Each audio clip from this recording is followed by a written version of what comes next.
In the procedural genre, the narrative is defined by a focus on technical detail. The procedure of solving a crime in a cop film, or the procedure of diagnosing illness and treating injury in a hospital show. Those were the procedural stories. Over time, however, the procedural genre has become closely associated with a specific form of episodic television with a predictable structure that is easily repeated in every episode. This makes it easy to write new episodes for these shows, allowing them to continue more or less in perpetuity. Although not referred to as procedurals, sitcoms often have similar formulas, once again putting focus on specific procedural actions that are repeated by the main characters. A similar kind of procedural scaffolding is very useful for designing RPG adventures. We have dungeons and mysteries and hex crawls and so forth. They allow us to prep the specific things that the PCs will do, the procedures they need to follow in order to reach the next procedure. Enter Dungeon Room A and fight the monsters who are there. Then go to the next dungeon room and fight the monsters who are there. It's a simple procedure. String enough of these procedural scenes together, add a conclusion at the end, and you've got a reliable evening of gaming. You'll know what to prep, the players will know what to do, and the adventure will work. But there's something missing. These simple procedural elements of a story are essential, but they are not what makes for a truly great film or television series. And the same is true for RPG adventures.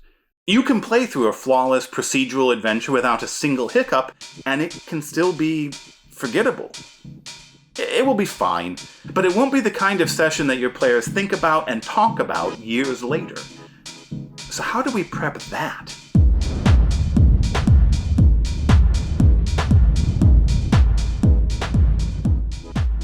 Creating and running an adventure is more art than science, but there are, if you'll pardon the pun, a few procedures that we can use to up your odds of success. Start by identifying the premise of your campaign. The premise is simply who the characters are and what they do. Many role-playing games actually feature a default premise. In Call of Cthulhu, for example, the PCs are investigators who want to learn more about the strange and inexplicable terrors of the Lovecraftian mythos. In Dungeons & Dragons, they're wandering heroes or mercenaries who explore the world, slay evil monsters, and loot treasure. In Night's Black Agents, they're retired intelligence operatives attempting to destroy a vast vampire conspiracy. Entire campaigns can be built with nothing more than a default premise. In practice, more specific premises will emerge from the characters during play. These wandering heroes aren't just trying to explore the world, they're specifically trying to reclaim the lost dwarven city of Kumbaral. They're no longer investigating any old Lovecraftian horror, they're specifically trying to stop Nyarlathotep's cultists. Or they were exploring Icewind Dale, but then one of them got elected Speaker of Goodmead, and the new premise is that they're civic leaders trying to strengthen their community. Running specific campaigns, whether published or of your own creation, will often mean that a more explicit premise gets assigned to the players. This is a campaign about stopping the cult of the dragon, or your Alturian squires who are trying to become knights of the companion.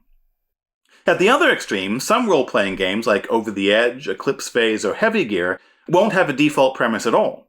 If you're running one of these games, you're going to want to make a point of determining what your group's initial premise is during character creation, or you're going to want to specifically structure the first couple sessions of play so that the players can find it organically.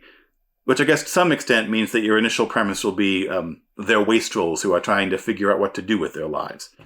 And of course, you can also do this with many games that have default premises. You can change the premise.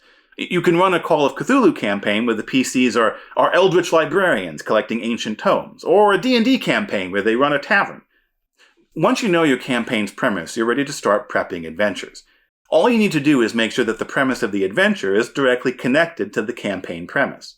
If your D&D group has the default premise of explore the world, slay evil monsters, and loot treasure, then when you drop a scenario hook for the Cave of Wonders, you can be pretty certain they'll scoop that up and run off to find the cave.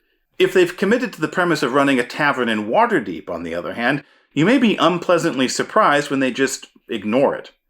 More importantly, the Cave of Wonders will feel integral to the first campaign, whereas in the tavern-keeping campaign, even if the players take your hook, the adventure may still end up feeling like a pointless waste of time, like a filler episode in a long-running anime series.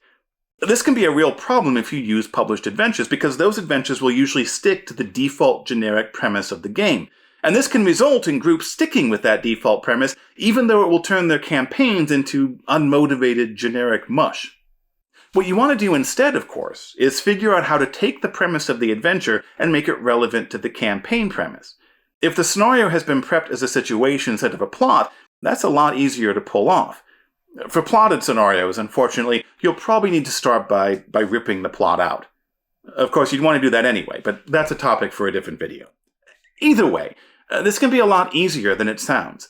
It largely boils down to asking yourself, why would the PCs want to get involved in this? For example, let's imagine a campaign in which the PC is a street rat who steals things. If you told this PC there was a weird cave out in the desert and suggested it might be cool to go explore it, well, that's not really his jam. He's an urban street rat who steals stuff, not a wandering adventurer who explores dungeons. But what if you instead had a mysterious patron offer to hire the PC to steal something from the cave? Well, suddenly that cave sounds a lot more wondrous. Moving beyond the premise of the adventure, we now want to look at its procedural element. What are the PCs actually doing in the adventure? We want these actions to properly align with the premise of the scenario. If you're using a well-established scenario structure, this will largely take care of itself. In a hex crawl, for example, the default action is to pick a direction and see what's there. That naturally aligns with the default premise of a hex crawl, which is to explore. Similarly, the default action of a mystery scenario, to search for clues, obviously syncs up with the premise of solving a mystery. So now, let's turn our attention to the player characters.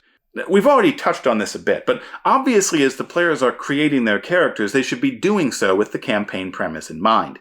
If you're creating characters for Call of Cthulhu, those characters should want to investigate the supernatural. If they're creating characters for D&D, they should be characters who go delving in dungeons and slaying dragons. If they're creating characters for our Street Rats campaign, they should be building them to be good at stealing stuff. This is all fairly straightforward, of course. But you want to take this one step further and challenge the players to answer a crucial question. Why? Why do they investigate the supernatural? Why do they go delving in dungeons? Why do they steal stuff? And importantly, what you're looking for is the emotional answer to this question. For example, Agent Mulder in the X-Files believes the truth is out there and therefore investigates supernatural phenomena. But the emotional reason he does that is because he loves his abducted sister and wants to rescue her. Aladdin is a street rat who steals things, but his emotional core is that he wants to be seen and respected by a society that has thrown him into the gutter. Now, a typical RPG campaign will obviously have multiple characters, and each of those characters will likely have their own unique emotional connection to the campaign premise, but they will all have a connection. And in fact, the different emotions that they bring to the premise will interact with each other in unexpected, fiery, and transformational ways. You can think of this as a conduit. When the conduit is all properly aligned, the emotional core will flow from the characters through the premise, through the default action, and into the specific action of the adventure. The impersonal becomes personal. The low stakes become high stakes. The meaningless becomes meaningful. This is the key to great adventures. Now the street rat isn't just doing a job for cash, he's pursuing his dreams. And the obstacles he faces during that adventure aren't just ephemeral impediments, they become fundamental challenges to who he is as a person. When he fights a monster, he's not just fighting for survival, he's fighting for his life. The adventure becomes a crucible for the characters, and your games will never be the same. Okay. Let's quickly review what we've done. First, we've identified our campaign premise. Second, we've connected our adventure premise to the campaign premise. Third, we've created characters who are committed to the campaign premise. And fourth, we've defined the emotional why for each character's connection to the premise. The heart of your campaign really is that simple. Everything else is just execution. If you're looking for proven scenario structures that you can use to start building campaigns like this, you should check out my book, So You Want to Be a Game Master, coming this fall from Macmillan and Page Street Publishing. It'll show you exactly how to prep and run dungeons, mega dungeons, raids, heists, hex crawls, urban crawls, and more. There'll be a link down in the font of all knowledge with more information. Check it out now.